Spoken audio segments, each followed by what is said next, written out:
Pour ce tour de magie, je vais vous présenter un jeu de cartes à dos rouge. Il aurait pu être à dos bleu ou à dos de n'importe quelle couleur. Il est mélangé en plus de ça. Et le spectateur va pouvoir venir le remélanger. Donc ça, c'est déjà un petit plus. Donc le spectateur vient le mélanger autant de fois qu'il le désire. Il peut bien sûr regarder que le jeu est bien mélangé. Si il n'est pas satisfait, il peut venir le remélanger. À partir de ce moment-là, dès qu'il est satisfait, on va pouvoir déposer les cartes une par une et demander à notre spectateur de s'arrêter quand celui-ci le souhaite. Imaginons, il s'arrête juste ici. On demande à notre spectateur s'il souhaite rajouter la carte qui se situe juste après, par exemple, ou en enlever une. Imaginons, il souhaite en enlever une.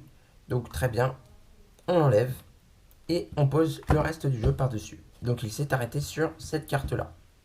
Bien sûr, s'il aurait voulu en rajouter une, il serait tombé sur cette carte-là. Vraiment, c'est complètement aléatoire. Il a voulu enlever cette carte-là, on va pouvoir la mettre de côté. Donc ici, juste ici, depuis le début du tour, je ne vous avais pas montré ces cartes-là. Ce sont des cartes à dos rouge. Et elles ont aussi des faces à dos rouge. Ce sont que des cartes à double dos rouge. Et il y en a 4, des cartes comme ça. Pas une de plus, pas une de moins. Ici, on va venir prendre la carte choisie par le spectateur. Il s'agit du 3 de pique. On va la poser. Le reste du jeu, on l'égalise. Il a choisi le 3 de pique. On va poser ces quelques cartes sur le tapis et on va demander au spectateur de poser sa main par-dessus pour créer un effet magique. On va essayer de créer l'impossible. À ce moment-là, le spectateur ne se doute pas de ce qui va se passer et pourtant, on indique à notre spectateur que le miracle s'est produit.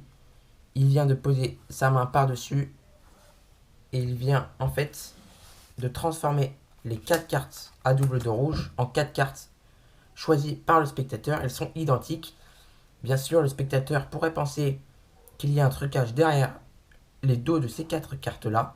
Et pourtant, elles sont bien sûr toutes normales et elles peuvent être examinées par le spectateur.